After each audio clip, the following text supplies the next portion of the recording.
माता वैष्णो देवी को प्रणाम, बाबा भैरवनाथ को प्रणाम, भादवा माता को प्रणाम। मेरे बुजुर्गों, आपको प्रणाम। माताओं, बहनों, भाइयों, आपको प्रणाम। ये दास सुरेश वैद्य आपको प्रणाम करता है। आज यह सुरेश्वर नंद आपके सामने भागवत कथा का एक रोचक वृत्तांत प्रस्तुत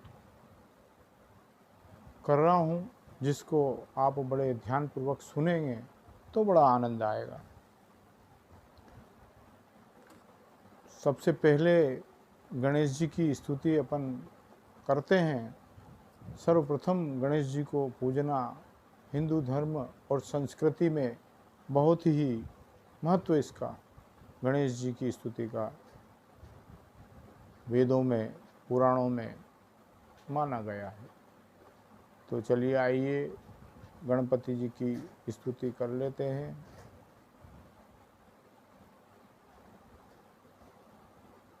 गणेश जी महाराज को प्रणाम करते हैं।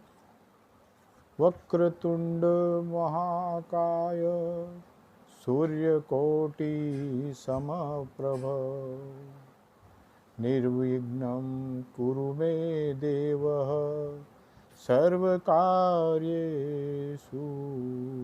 सर्वदा।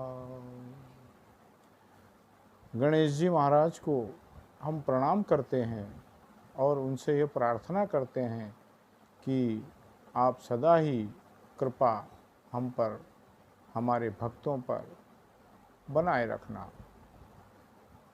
अब गुरु जी से आज्ञा ले लेते हैं। गुरु महाराज को प्रणाम करते हैं। गुरुर्ब्रह्मा गुरुर्विष्णु गुरुर्देवो महेश्वर गुरुर्साक्षात् परब्रह्मा गुरुर्साक्षात् परब्रह्मा तस्मै श्री गुरुवे नमः। अब माँ सरस्वती की वंदना कर लेते हैं। माता जिह्वा पर बैठ जाएगी तो कथा का वृत्तांत बड़ा ही रोचक बन जाएगा। माँ सरस्वती नमो नमः, ओम सरस्वती नमो नमः, विद्यादायिनी नमो नमः, हंसवाहिनी नमो नमः। पाहि पाहि महायोगिन्देव देव जगत्पते। पाहि पाहि महायोगिन्देव देव जगत्पते। नान्यं त्वदभयं पश्ये यत्र मृत्यु परस्परम।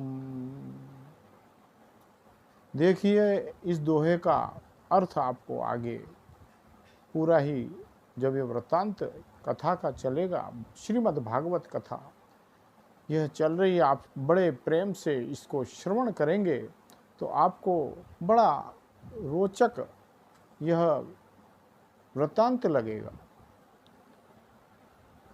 तो इस जो दोहा गाया गया है उसका पूरा अर्थ देखना इस श्रीमद् भागवत कथा में आपको बहुत ही रोचक लगेगा। हे गोविंद, मेरे प्राण की रक्षा करो। ये ब्रह्मास्त्र मुझे चलाकर भस्म कर दे, उसकी मुझे कोई परवाह नहीं, लेकिन मेरे गर्भ शिशु को कैसे भी बचा लो। यह प्रार्थना कौन करता है? उत्तरा करती है। यदि ये बालक नष्ट हो गया, उत्तरा कहती है कि यदि ये बालक नष्ट हो जाता है और यह गर्भ में ही मर जाता है तो पांडवों के वंश की रक्षा कौन करेगा? पांडवों को कोई पानी पिलाने वाला नहीं मिलेगा। ऐसा वृतांत आपको सुनने को मिल रहा है। मेरे प्रभु ने कहा ऐसा निकृष्ट चरित्र और गुरु का पुत्र हो गया। मैंने तो सोचा भी नहीं था, गुरु का पुत्र इतना निष्कृष्ट जो शरीर के अंदर पीड़ा दे रहा है, तो प्रभु श्री कृष्ण ने तो सोचा भी नहीं था।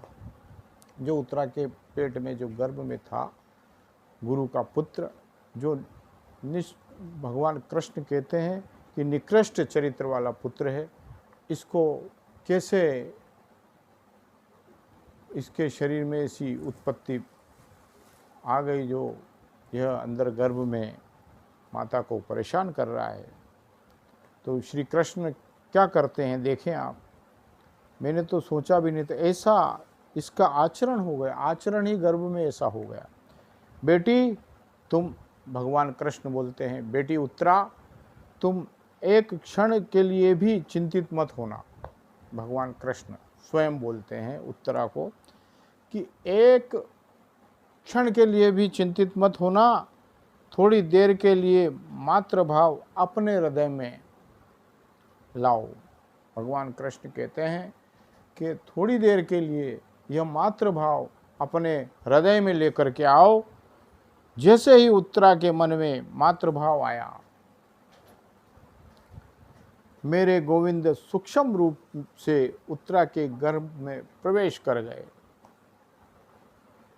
और क्या कहते हैं, 4 भुजाएं धारण कर ली अंदर गर्भ में। उत्तरा के गर्भ में भगवान कृष्ण ने सूक्ष्म रूप में प्रवेश करके 4 भुजाएं अंदर धारण करी और धारण करके मेरे प्रभु ने और गदा को सुदर्शन चक्र की तरह घुमाया। मेरे प्रभु ने गदा को सुदर्शन चक्र की तरह घुमाया और गर्भस्थ शिशु को की प्राणों से रक्षा कर दी। गर्भ के अंदर जो शिशु था उसकी प्राणों की रक्षा प्रभु श्री कृष्ण ने उत्तरा के गर्भ में जाकर स्वयं कर दी और वह बालक सुरक्षित उसका जन्म हुआ। एक रूप से बाहर भी खड़े हैं भगवान कृष्ण। अब भगवान कृष्ण एक रूप से बाहर खड़े हैं और दूसरा रूप कहाँ है, उत्तरा के शरीर के अंदर सूक्ष्म रूप। तो कोई कष्ट तो नहीं है। और फिर क्या कहते हैं उत्तरा को कि आपको कोई कष्ट तो नहीं है? नहीं नहीं, अब मैं स्वस्थ महसूस करती हूँ। उत्तरा कहती है कि नहीं नहीं, अब मैं तो स्वस्थ महसूस करती हूँ, मुझे अच्छा लग रहा है, क्योंकि पीड़ा ही प्रभु श्री कृष्ण ने समाप्त कर दी। जैसे भगवान के सामने जीव की कोई चालाकी नहीं चलती, भगवान के सामने जीव की कोई चालाकी नहीं चलती, वैसे ही भक्तों के सामने भगवान की चालाकी नहीं चलती। इस तरीके से बड़ा आनंद का रोचक विषय माता जी कुंती सब समझ गई। माता कुंती सब समझ गई क्योंकि वो तो शक्ति थी और श्री कृष्ण ने मेरी पौत्रवधू के गर्भ में प्रवेश करके मेरे पौत्र की प्राणों की रक्षा की। माता कुंती यह समझ गई थी। मेरे वंश को निर्वंश होने से बचाया। माता कुंती भगवान कृष्ण की आराधना करती है। माता कुंती कृष्ण की बुआ है, तो वह समझ गई कि मेरे कृष्ण ने मेरे वंश को बचाया। माता कुंती श्री कृष्ण के चरणों में गिर पड़ती है और रोती है और कहती है, हे प्रभु, बार बार रुदन करने लगती है और कहती है, हे प्रभु, सदा ही ऐसी हमारी लाज रखना। माता कुंती भगवान कृष्ण के चरणों में गिरकर बड़े भाव से, बड़े प्रेम से रोती है और कहती है कि सदैव ही हमारी रक्षा करना। हे श्री कृष्ण द्वारिका वासिन देव देव जगत पते। क्या कहती है माता कुंती? है श्री कृष्ण द्वारिका वासिन देव देव जगत पते। जगत के पति द्वारिकावासी, आप सदा हमारी रक्षा करना। हे गोपाल, हे गोपाल, प्रणाम करती हूँ तुझको मैं। आप साक्षात जगदीश्वर हैं। कुंती माता कहती है कि आप साक्षात ही जगदीश हैं, जगत के नियंता हैं, परात्पर अखिलेश्वर हैं। निर्गुण ब्रह्म ही सगुण रूप में अवतरित होकर यहाँ आया है। मेरे प्रभु ने कहा, बुआ जी क्या कहते हैं आप? मैं तो आपका भतीजा हूँ। श्री कृष्ण बोलते हैं कि बुआ जी आप क्या कहते हैं? मैं तो आपका भतीजा हूँ, आपके भाई का सबसे छोटा पुत्र हूँ। कुंती बोली, यही नाटक तुम्हारा विचित्र है। कुंती बोलती है श्री कृष्ण से, यही तो नाटक तुम्हारा विचित्र है जो तुम हमेशा गाते रहते हो। लाला किसी को बुआ बनाते हो और किसी को फूफा बनाते हो, पर ये कैसे भूल जाते हो कि सबके पर बाबा केवल तुम ही हो, जो इस धरती पर आप स्वयं देव के रूप में विचरण कर रहे हो, जो आपका नाम श्री कृष्ण है।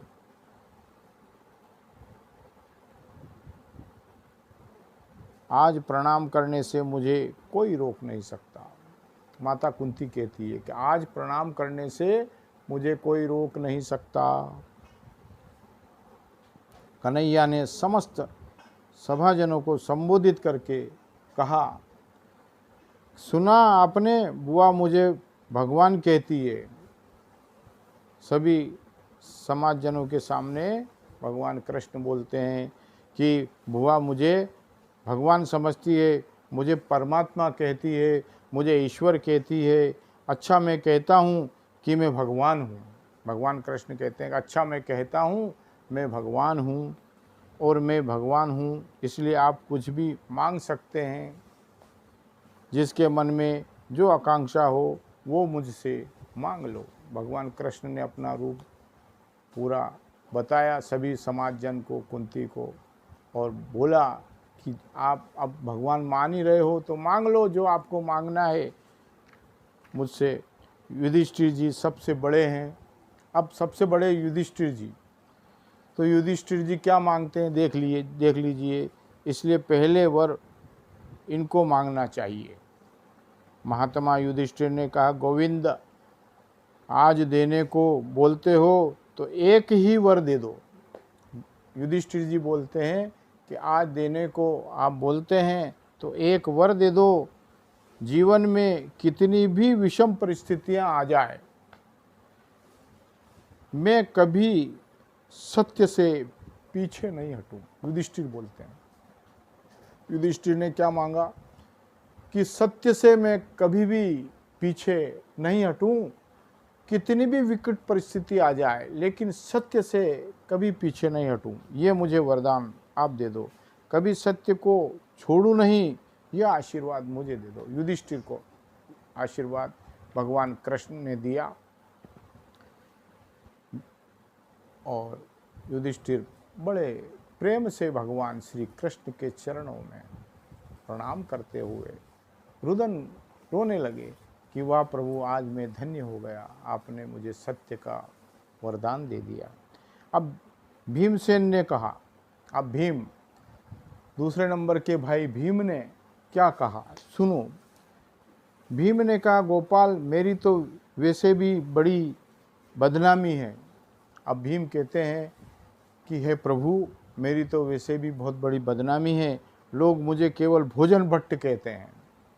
भीम को भोजन भट्ट कहते हैं। भीम जब भी बैठ जाते भोजन करने तो उस घर का आटा, दाल, सामान, घी, जो भी खाने पीने की चीज़ें हैं वह भोजन भट्ट समाप्त कर देते थे। भीम भोजन के बड़े प्रेमी थे, अपार भोजन करते थे। या तो उनको कोई बुलाता नहीं था, और अगर बुलाता भी तो पहले व्यवस्था कर लेता, और व्यवस्था भी कितनी, 2-4-5 कुंटल से तो भीम के कुछ होता ही नहीं। तो भंडारे खोलना पड़ते और फिर भीम को भोजन के लिए बुलाना पड़ता। तो मुझे भोजन भट्ट कहते हैं, बस यही आशीर्वाद दे दो। उठते बैठते, सोते, हंसते, खाते पीते, प्रत्येक परिस्थिति में मैं तुम्हारे तुम्हारी याद बनी रहे। उठते बैठते सोते हंसते खाते पीते प्रत्येक परिस्थिति में तुम्हारी याद बनी रहे। हर पल मैं आपके चरणों में रहूं, भीम ने ये मांगा। क्योंकि भोजन भट्ट कहते हैं सब मुझे, तो हर पल मैं आपकी याद में रहूं और आपके चरणों में सदा बना रहूं। चलिए अब तीसरे भाई अर्जुन क्या मांगते हैं देख लीजिए। अर्जुन ने कहा मैंने तो आपको अपना गुरु माना। अब भगवान कृष्ण को अर्जुन ने गुरु मान लिया कि मैं तो आपको अपना गुरु मानता हूँ, ये विचार मेरे मन से कभी जाए नहीं। अब ये विचार कभी मेरे मन से विचलित नहीं हो, मैं आपको गुरु ही मानूंगा, सदा आप मेरे साथ रहना और यही भाव हमेशा बना रहे। आशीर्वाद भगवान कृष्ण ने दे दिया और अर्जुन भगवान कृष्ण के पैरों में प्रणाम करने लगे और बड़े भाव से आंसू उनके आने लगे। भगवान कृष्ण ने अर्जुन को वरदान दे दिया। सुभद्रा कहती है, अब देखिए अब सुभद्रा क्या कहती है। सुभद्रा कहती है मेरे को एक ही वर दे दो। अब सुभद्रा ने भी वरदान मांगा। सुभद्रा ने क्या वरदान मांगा कि एक ही वर दे दो, आपके चरण एक प्रकार का पिंजरा है, आपके चरण एक प्रकार का पिंजरा है और मेरा मन जो है वो राजहंस है। मेरा मन रूपी हंस आपके चरण रूपी पिंजरा में आज ही जाकर फंस जाए, क्योंकि प्राणों के निकलने के वक्त अवरुद्ध हो जाता है। अब यह सुभद्रा ने वर मांगा कि मेरा जो मन है वह राजहंस है, मेरा मन रूपी हंस आपके चरण रूपी पिंजरा में आज ही जाकर फंस जाए, क्योंकि प्राणों के निकलने के वक्त अवरुद्ध हो जाता है। कंठ फिर आपकी याद कहाँ आती है। जब मनुष्य मरने को उसकी समय गति हो जाती है तब उसका कंठ बिल्कुल रुक जाता है, वो बोल नहीं पाता। तो उस समय सुभद्रा कहती है कि मैं आपके चरणों में रहूं और जब मेरा प्राण निकले उस समय मेरा कंठ खुला रहे और मैं श्री कृष्ण कहती रहूं। यह सुभद्रा माता कहती है। द्रौपदी ने कहा, अब द्रौपदी भी मांगती है, गोपाल मैंने तो आपको हमेशा सखा माना है। अब कौन कहती है? द्रौपदी। द्रौपदी कहती मैंने तो आपको हमेशा मेरा सखा माना है, आपने मुझे सखी कहा है। भगवान कृष्ण जो द्रौपदी को सखी कहते थे और द्रौपदी भगवान को सखा कहती थी। बस ये सखी और सखा का भाव कभी दिल से निकले नहीं, ये वरदान मुझे दे दो आप। तो भगवान कृष्ण ने ये वरदान भी उनको दे दिया, मेरे जीवन में कभी आप मेरे जीवन से कभी विमुख मत होना। सभी ने कुछ न कुछ मांग लिया, मतलब मांगा भी क्या कि भगवान कृष्ण जो है हमारे से दूर कहीं जाए नहीं, ऐसा सबने मांगा। लेकिन पांडवों की माता कुंती शांत खड़ी थी। अभी तो कुंती का नंबर नहीं आया भैया, तो कुंती बिल्कुल शांत खड़ी थी। तो माता कुंती क्या मांगती है वो देखो।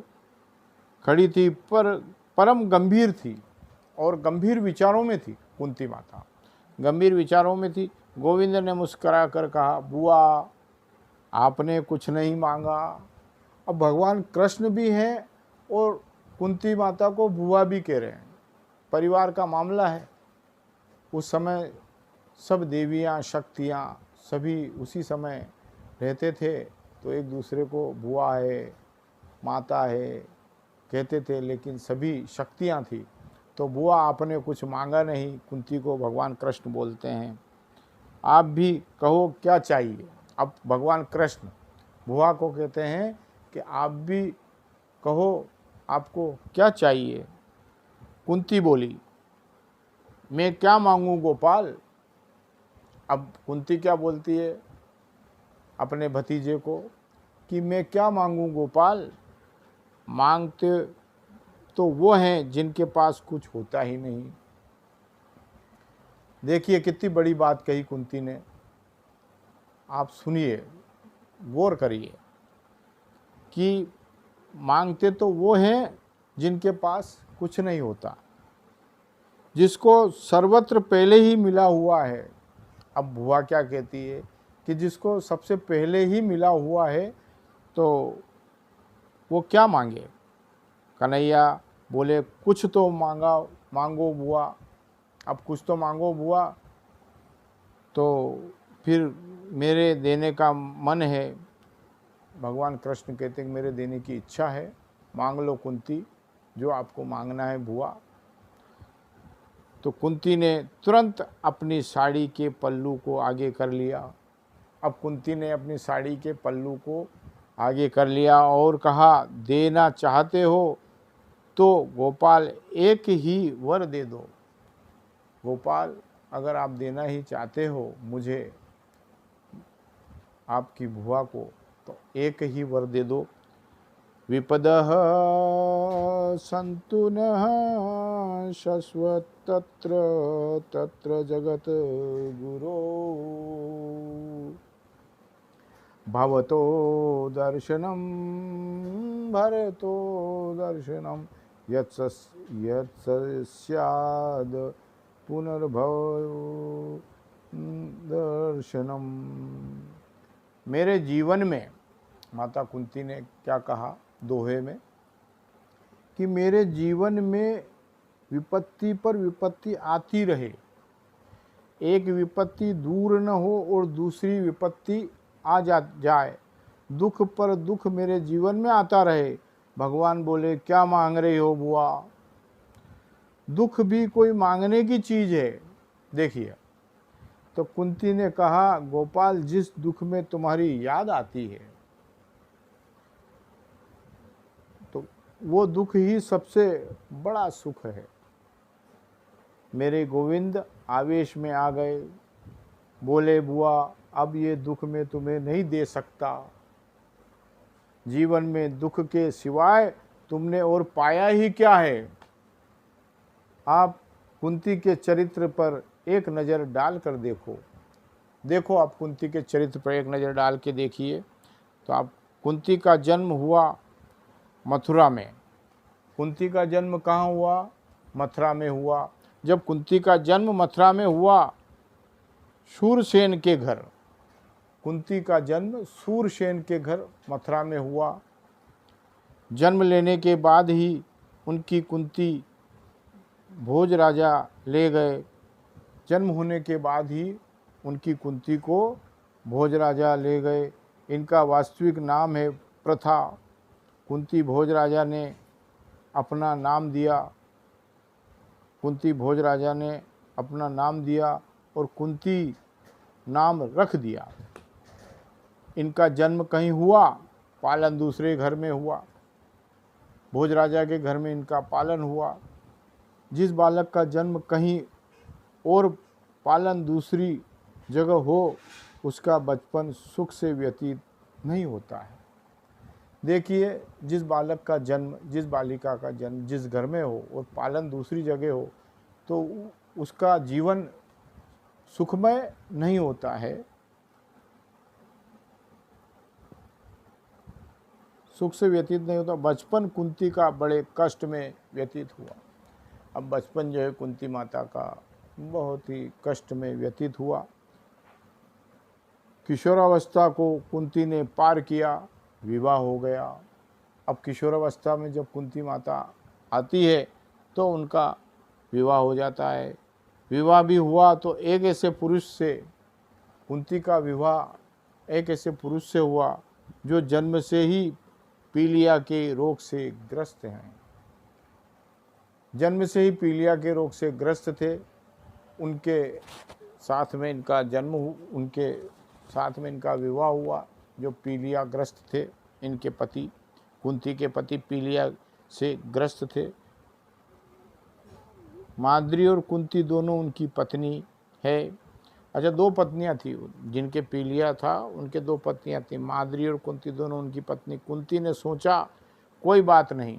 अब कुंती ने फिर भी सोच लिया कि कोई ऐसी बात नहीं है, कोई ऐसी बात नहीं है, और मेरे लिए तो पति परमेश्वर है। अब मेरे लिए पति परमेश्वर है, कोई ऐसी बात नहीं। पति भी मिला तो ऐसा जो पीलिया का रोगी है। कुंती को पीलिया का रोगी पति मिला, और उस पति का भी कोई सुख नहीं। अच्छा, उस पति का भी सुख नहीं मिला कुंती को, क्योंकि पति को ऐसा श्राप मिला हुआ है कि जब भी सहवास की कामना लेकर पत्नी के पास जाओगे तुम्हारी मृत्यु हो जाएगी। देखिए, श्राप मिला। क्या मिला? क्योंकि पति को ऐसा श्राप मिला हुआ था कि जब भी सहवास को कामना लेकर पत्नी के पास जाओगे तुम्हारी मृत्यु हो जाएगी। ये तो महात्मा दुर्वासा के कुछ मंत्र ऐसे दिए हुए थे जिनसे कुंती जिस देवता का आह्वान करके बुलाती तो प्रकट हो जाते। अब कुंती क्या करती, उनको आशीर्वाद मिला हुआ था देवता का, दुर्वासा ऋषि का, तो कुंती जिस देवता को बुलाती वो देवता तुरंत प्रकट हो जाते। उन्हीं मंत्रों के आश्रय से धर्मराज को आमंत्रित किया, और उन मंत्रों के आश्रय से धर्मराज को माता कुंती ने आमंत्रित किया। धर्मराज की कृपा से युधिष्ठिर जी का प्रादुर्भाव हुआ। धर्मराज की कृपा से देवी शक्ति माता कुंती को दुर्वासा ऋषि का ऐसा आशीर्वाद था कि वह जिसको बुलाते मंत्र द्वारा तुरंत वह देवता कुंती के सामने खड़े हो जाते थे। तो माता कुंती ने अपने मंत्रों के द्वारा धर्मराज को बुलाया, और उनकी कृपा से युधिष्ठिर जी का प्रादुर्भाव हुआ, युधिष्ठिर जी का जन्म हुआ, इंद्र की कृपा से अर्जुन का जन्म हुआ। इन सब देवताओं ने उस पीलिया युक्त पुरुष को आशीर्वाद दिया, और माता कुंती के पुत्र होते रहे। जो पहला पुत्र युधिष्ठिर हुआ, इंद्र की कृपा से अर्जुन हुआ, पवन देव की कृपा से भीमसेन हुआ, और माद्री जो उनकी सोत है उसके लिए भी अश्विनी कुमारों को आमंत्रित किया। दो बेटे हो गए, नकुल और सहदेव। ये नकुल और सहदेव माद्री के पुत्र थे जो उनकी सोत थी। 3 पुत्र कुंती के थे, 2 पुत्र माद्री के थे, नकुल और सहदेव। वह भी मंत्रों से अश्विनी कुमारों को आमंत्रित किया, और 2 बेटे हो गए, नकुल और सहदेव। कुंती की युवावस्था में भी सुख से व्यतीत नहीं हुआ। कुंती को जो युवावस्था थी उसमें भी कुंती को सुख नहीं मिला। पति की भी असमय मृत्यु हो गई। पति पीलिया युक्त थे, उनकी असमय ही मृत्यु हो गई, क्योंकि पांडु राजा एक बार मन को काबू नहीं रख सके। पांडु राजा अपने मन को एक बार काबू नहीं रख सके, माद्री के पास गए और उनकी मृत्यु हो गई। बिना मंत्रों के कुंती माता मंत्रों से देवताओं को बुलाती थी, और देवता की कृपा से पांडव राजा सहवास करते थे, और उनके 5 पुत्र हुए। 3 पुत्र माता कुंती के हुए, और 2 पुत्र माद्री के हुए। अब ये 5 पांडव तो हो गए, लेकिन पांडु राजा से रहा नहीं गया। तो एक दिन क्या हुआ कि पांडु राजा की मति थोड़ी भ्रमित हो गई। बिना ही मंत्रों के आह्वान के कुंती के वह माद्री के पास चले गए, और उन्होंने जैसे ही माद्री के पास जाने का विचार बनाया, और उनकी पांडव राजा की मृत्यु हो गई। पांडव पुत्र 5 अब मृत्यु हो गए। अब माद्री ने कहा, बहन मेरी वजह से पति मरे। अब माद्री कहती है, मेरे वजह से पति मरे, मैं इनके साथ सती हो जाऊंगी। अब ये माद्री कहती है कि मेरी वजह से मेरे पति मर गए, तो मैं अब इनके साथ सती हो जाती हूँ। विचार करिए, एक ऐसी विधवा नारी ऐसी विषम परिस्थिति में 5-5 पुत्रों को कैसे पाल सकती है। देखिए, अब 5 पांडव हैं, पुत्र हैं ये, अब इनको पालना, लालन पालन करना बहुत बड़ी बात है। पांडव राजा तो चले गए, उनका मन जो है रुका नहीं। जिसके 5 पुत्रों को मारने के लिए गांधारी के 100 पुत्र 24 घंटे प्रयत्न करते थे। अब देखिए, 5 पुत्रों को मारने के लिए गांधारी के 100 पुत्र इनको हर पल मारने की कोशिश करते थे, योजना बनाते थे। योजना बनाते हैं कि कैसे मारें, ऐसी योजना ये बनाते रहते थे। कौरव 100 पुत्र कौरव गांधारी के पुत्र, इनको मारने के लिए सदा उतारू रहते थे। कभी जहर देकर, कभी पेड़ से गिराकर, कभी लाक्षागृह में जलाकर मारना चाहते हैं। कभी कुंती की पुत्र वधू को भरी सभा में निर्वस्त्र करके अपमानित करना चाहते हैं। इतनी पीड़ा कुंती ने झेली। चौपड़ में हराना चाहते हैं। 12 वर्ष का वनवास 1 वर्ष का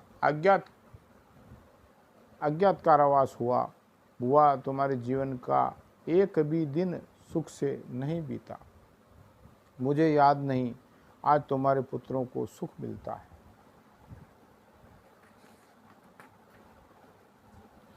आज तुम्हारे पुत्रों को सुख मिलता है।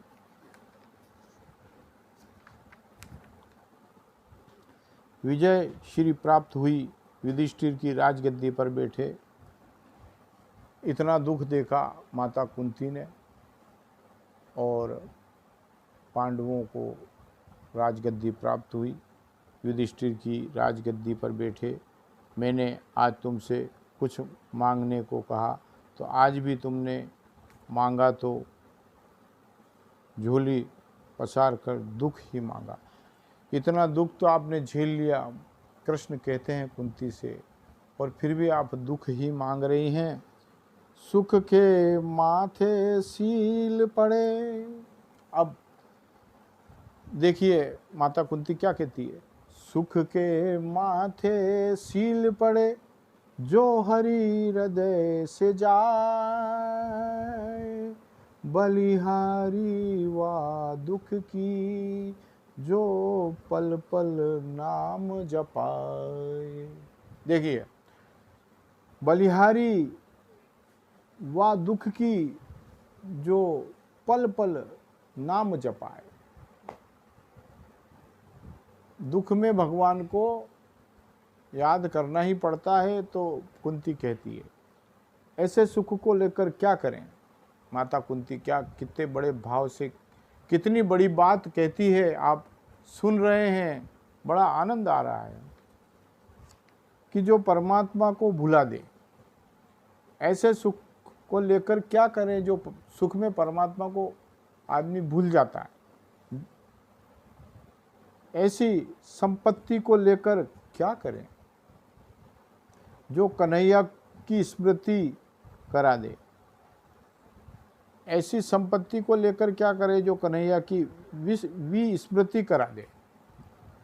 ऐसे दुख को तो बार बार सिर पर रखना चाहिए। ऐसे दुख को बार बार सिर पर रखो, जिससे कन्हैया को याद करते रहें। जो कन्हैया की याद करता है, मेरे गोविंद की याद कराता है। जो कन्हैया को याद कराता है, मेरे गोविंद को याद कराता है। विपदो नेव विपदः, संपदो नेव संपदः। विपद नारायण विस्मृति, संप नारायण स्मृति। विपत्ति को विपत्ति नहीं कहते हैं।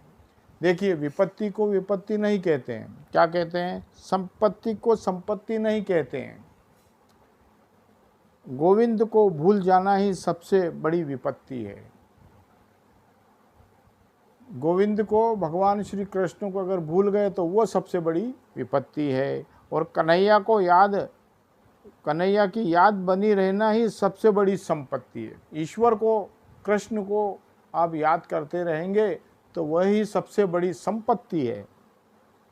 कह हनुमंत विपति प्रभु सोई, जब तव भजन न सुमिरन होई। भगवान भागवत में लिखा है, भगवान ने भागवत में क्या लिखा है, भगवान के चिंतन बिना एक भी मिनट निकल जाए, भगवान के चिंतन बिना एक ही मिनट निकल जाए तो आँखों तो समझ लेना उसके लिए पश्चाताप करो, मेरा ये समय व्यर्थ क्यों निकला। एक क्षण भी अगर आपका ईश्वर के बिना निकल जाए तो उसका पश्चाताप आप करिए और कहिए कि ये क्षण मेरा व्यर्थ क्यों निकला। माता कुंती ने इसलिए दुख मांगा, इसीलिए माता कुंती ने दुख मांगा ताकि सदा कृष्ण को माता कुंती याद करती रहे। पग पग पर मेरे पोत्रों पर और मेरे जीवन में दुख आया, जब भी दुख आया तुम्हें पुकारा और तुमने आकर हमें दर्शन दिया, हमारी रक्षा की। देखिए भगवान कृष्ण जब भी पांडव पुत्र और कुंती माता याद करती, उसी समय भगवान कृष्ण इनकी मदद के लिए आ जाते, क्योंकि इन सब ने भगवान कृष्ण को अपने पास रहने के लिए ही वरदान मांगे।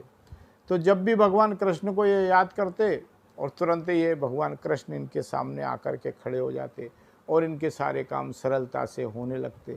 तो इसलिए माता कुंती ने कहा कि सदा ही मुझे दुख मिलता रहे और मैं आपको याद करती रहूं और आप मेरे पास में रहें। बोलिए कुंती माता की जय, पांडव पुत्र पांचों पांडव की जय, आज के आनंद की जय। यह यशोधन ज्ञान सागर चैनल का यह सौभाग्य आपने मुझे दिया और आपने बड़े प्रेम से यह कथा सुनी, श्रवण करी। मैं बारंबार आप सभी को प्रणाम करता हूँ।